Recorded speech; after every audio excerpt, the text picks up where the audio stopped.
Bismillahirrahmanirrahim. Assalamualaikum warahmatullahi wabarakatuh. Alhamdulillahi wa kafa, wassalatu wassalamu ala rasulillahil mustafa wa ala alihi wa ashabihi ahla sidqi wal wafa. Allahumma salli wa sallim wa barik wa karrim ala habibina wa nabiyyina wa syafi'ina wa sayyidina wa maulana Muhammadin wa ala alihi wa ashabihi wa man tabi'ahum bi ihsanin ila yaumiddin. Amma ba'du, kaum muslimin dan muslimat, a'azzakumullah wa iyaya. Semoga Allah Subhanahu wa taala memberikan keberkahan untuk kita semuanya. Amin ya rabbal alamin. Alhamdulillah, segala pujian dan syukur hanya milik Allah Rabb semesta alam. Salawat dan salam kita curah limpahkan pada Nabi besar Muhammad sallallahu alaihi wasallam, seorang ulama besar tabi'in bernama Abu Bakar Al-Muzanni atau Abu Bakar bin Abdullah Al-Muzanni pernah mengatakan, man kana musliman wa badanuhu fil afiyah faqad ijtama'a sayyidun na'imid dunya wa sayyidun na'imil akhirah. Barang siapa Allah berikan nikmat Islam dan badannya Allah sehatkan, maka sungguh dalam dirinya telah terkumpul dua puncak kenikmatan. Satu puncak kenikmatan di dunia, yang kedua puncak kenikmatan di akhirat. Li'anna sayyidan na'imid dunya al-afiyah, karena puncak nikmat dunia ini adalah kesehatan, Bapak Ibu. Maka orang kalau sudah diberikan kesehatan, sungguhnya dia sudah mendapatkan segala macam bentuk kenikmatan. Hanya yang kurang dalam dirinya adalah rasa syukurnya saja. Seolah-olah hari ini syukur itu kalau diukur dengan materi. Jadi kalaupun badannya sehat, ya bisa jalan ke masjid, sholat bisa sampai selesai. Kalau tidak ada duit, kata dia, ada yang kurang. Padahal sebenarnya nikmat sehat jauh lebih penting, bahkan mengalahkan nikmat harta itu sendiri. Yang kedua, wali anna sayyidan na'imil akhirah al-Islam, karena puncak kenikmatan akhirat adalah Islam. Maka wa may yabtaghi ghairal islami dina falay yuqbala minhu wa huwa fil akhirati minal khasirin. Siapa saja yang mencari kebaikan atau agama selain Islam, sekali-kali Allah Subhanahu wa taala tidak akan menerima agama itu dan dia termasuk orang yang rugi di akhirat. Jamaah sekalian yang dimuliakan Allah, Al-Imam Ibnu Rajab Al-Hambali, seorang ulama besar dari mazhab Hambali, hidup di abad ke-8 Hijriah. Beliau menulis satu kitab, Lataiful Ma'arif fi limawasimil 'am minal wadhaif. Beliau kumpulkan semua amal ibadah dalam satu tahun di setiap bulan-bulan yang ada, sesuai berdasarkan riwayat dan hadis-hadis dari Nabi SAW, sehingga terkumpullah menjadi satu kitab ini, hampir 400 lembar halaman. Kemudian beliau menerangkan tentang apa amalan paling utama di bulan Ramadan, karena memang buku ini, kitab ini di abad ke-8 ditulis untuk menerangkan amalan-amalan setiap bulan tadi. Maka beliau katakan, ada 3 amalan paling hebat di bulan Ramadan yang kalau kita lakukan, maka ini semua akan mengantarkan kita ke surga Allah insyaallah. Ingat Bapak Ibu semua, baginda Nabi SAW menerangkan dalam hadis yang sahih muttafaqun alaih dari sahabat Abu Hurairah radhiyallahu an, Nabi katakan, walillahi utaqa'u minan nar fi kulli lailatin min Ramadan. Dan Allah Subhanahu wa taala setiap malam di bulan Ramadan membebaskan hamba-hambanya dari siksa api neraka. Maka semoga malam ini daftar list nama hamba yang dibebaskan dari api neraka adalah salah satu dari kita jamaah Masjid Ad-Du'a. Kalaupun belum malam ini, semoga malam besok. Kalau enggak juga malam besok, besoknya lagi. Kalau enggak juga sampai akhir Ramadan, kita mesti berusaha kuat untuk jadi salah satu termasuk hamba Allah yang namanya tercatat sebagai utaqa'u minan nar, orang-orang yang dibebaskan dari siksa api neraka setiap malamnya. Saudaraku yang dimuliakan Allah, yang pertama kata beliau, amalan yang paling hebat di bulan Ramadan adalah salat. As-salat, fa inna as-salata tuwasilul 'abda min rabbih ila nisfit tariq. Kata beliau, karena salat itu tuwasilul 'abda ila rabbih, ya, menyambungkan perjalanan seorang hamba kepada Tuhannya sampai di tengah perjalanan. Dimulai dari salat, karena memang tolok ukur kebaikan seseorang dilihat dari salatnya. Fa in saluhat saluhat sairu amali wa in fasadat fasada sairu amalihi. Kalau salatnya bagus, maka ibadah yang lain akan ikut bagus. Tapi kalau salatnya rusak, maka amalan ibadah yang lain pun akan terbawa rusak. Apalagi Ramadan, saudaraku yang dimuliakan Allah. Karena Ramadan ini selain disebut dengan syahrul siyam, juga disebut dengan syahrul qiyam, bulan orang lama berdiri dalam sholatnya. Ya, maka disunnahkan kita ini untuk memperpanjang sholatnya. Kita tidak bisa sholat seperti panjangnya baginda Nabi Sallallahu Alaihi Wasallam. Karena Rasulullah sholatnya luar biasa. Ibnu Rajab dalam kitab beliau ini juga menerangkan tentang sejarah awal mula praktek ibadah sholat tarawih berjamaah seperti yang kita lakukan pada malam hari ini. Karena di zaman Nabi Shallallahu Alaihi Wasallam belum ada praktek sholat tarawih berjamaah seperti ini. Penamaan tarawih pun bukan dari Nabi Shallallahu Alaihi Wasallam, karena yang menamakan tarawih pertama kali adalah sahabat Umar bin Khattab radhiyallahu an. Konon dalam riwayat seperti itu. Jadi dulu Rasulullah sholat sendiri. Ketika Nabi di malam Ramadan sholat sendiri, para sahabat pun ikut di belakangnya. Padahal bacaan Nabi sangat panjang. Malam kedua, Nabi pun sholat sendiri di Masjid Nabawi. Para sahabat yang kemarin malam datang tidak kapok, Pak, biarpun bacaannya panjang. Malah malam kedua makin ramai lagi yang ikut sholat bersama Nabi. Sampai malam ketiga pun ternyata jamaahnya makin bertambah banyak. Malam keempat, Nabi tidak kunjung datang ke masjid. Padahal para sahabat sudah ramai menunggu beliau. Tidak juga datang subuh hari. Mereka pun bertanya kepada Rasulullah, kami semalam menunggu Anda ya Rasulullah, tapi kenapa Anda tidak datang-datang? Kata Nabi, aku sengaja tidak datang. Inni khasyitu an yufrada alaikum qiyamul lail.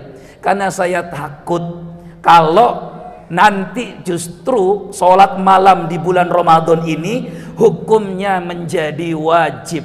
Kalau wajib malah berat nantinya. Di zaman Abu Bakar tidak ada tarawih berjamaah. Di zaman Umar bin Khattab barulah pertama kali, karena Umar datang ke Masjid Nabawi, dilihatnya jamaah ini berpencar-pencar, tidak tertib, sebagian sholat, sebagian berjamaah, sebagian sendiri dan sebagainya.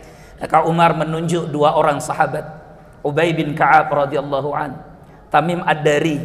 Dua-dua orang ini berganti-gantian menjadi imam sholat tarawih.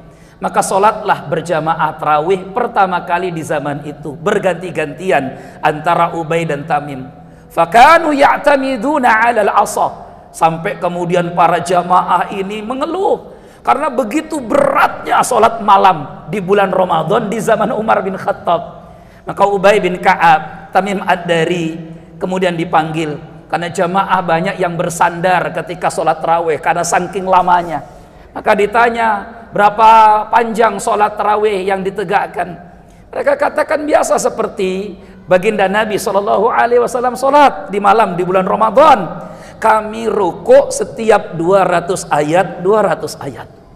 Jadi ruku setiap 200 ayat, ruku 200 ayat, ruku. Bayangkan Pak, seandainya Masjid Ad-Du'a ini mengadakan sholat tarawih, Ustaz Ahsan nanti 200 ayat ruku, 200 ayat ruku sampai akhir, insya Allah jamaah kita bubar. Begitu beratnya, ya. Maka sampai mereka itu mulai ba'da isya, kata Imam Ibnu Rajab, berakhir menjelang fajar sahur. Begitu lamanya sholat tarawih, begitu dilakukan sampai Umar katakan kepada mereka, sudah kalau begitu ringankan sholat, pendekkan bacaan. Maka kata Umar, Iqra salasina ayatan, baca 30 ayat ruku, 30 ayat ruku. Itu saja kalau di zaman kita sudah panjang nih. 30 ayat itu seukuran surat Tabarakalladzi biyadihil mulk.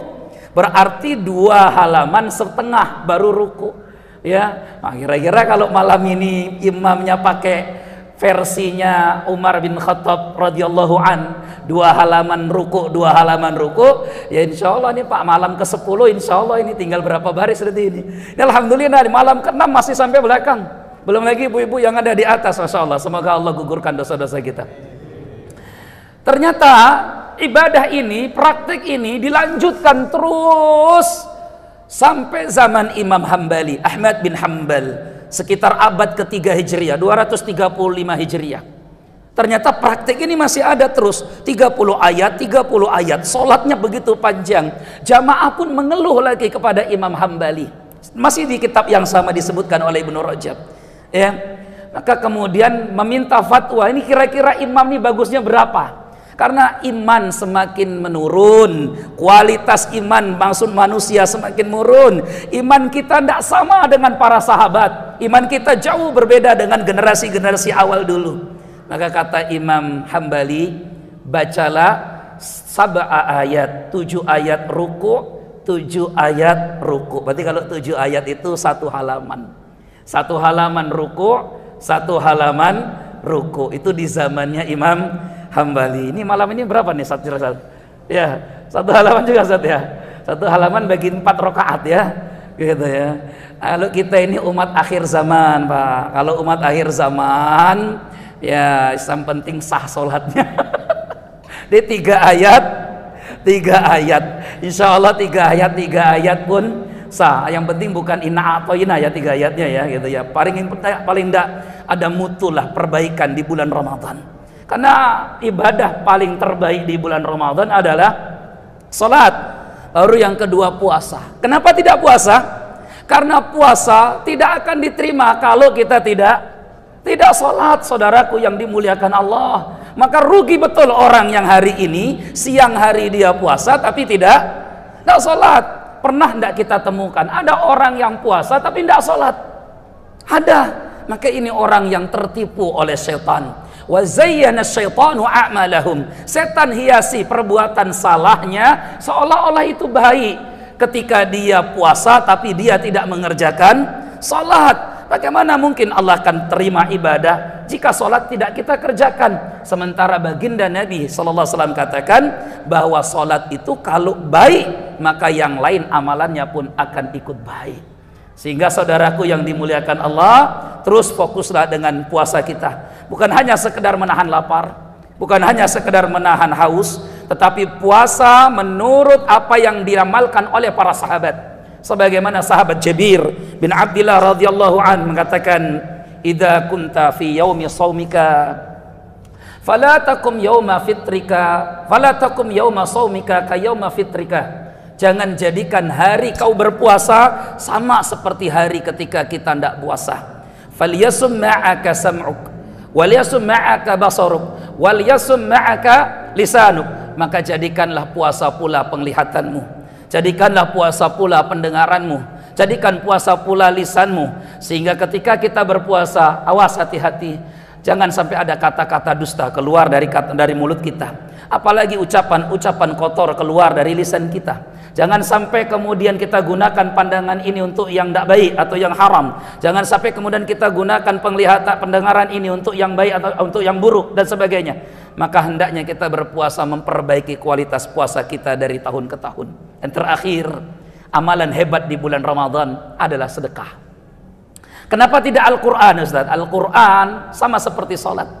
Maka dahulu orang membaca Al-Quran dalam sholatnya, sehingga mereka dapat saja menghatamkan Al-Quran lewat ibadah sholatnya. Atau mereka kalaupun tidak menghafal Al-Quran, maka mereka akan membaca Al-Quran dalam sholatnya. Maka kita temukan riwayat pertama kali orang yang ketika sholat memimpin tarawih sambil membaca mushaf. Itu kita temukan riwayat dari Ibunda Aisyah radhiyallahu anha. Siti Aisyah pernah diimami sholat oleh budaknya bernama Zakwan. Zakwan tidak hafal Quran sebagaimana Ibunda Aisyah. Maka ketika Zakwan menjadi imam, beliau harus menjadi imam dengan cara membaca mushaf Al-Quran. Hari ini kan kita sering tuh lihat ya, ada imam-imam yang kadang sholatnya sambil membaca mushaf, karena itu pertama kali dilakukan di zaman Ibunda Aisyah radhiyallahu anha. Jadi dalam sholat mereka sambil membaca Al-Quran. Nah, yang terakhir sedekah.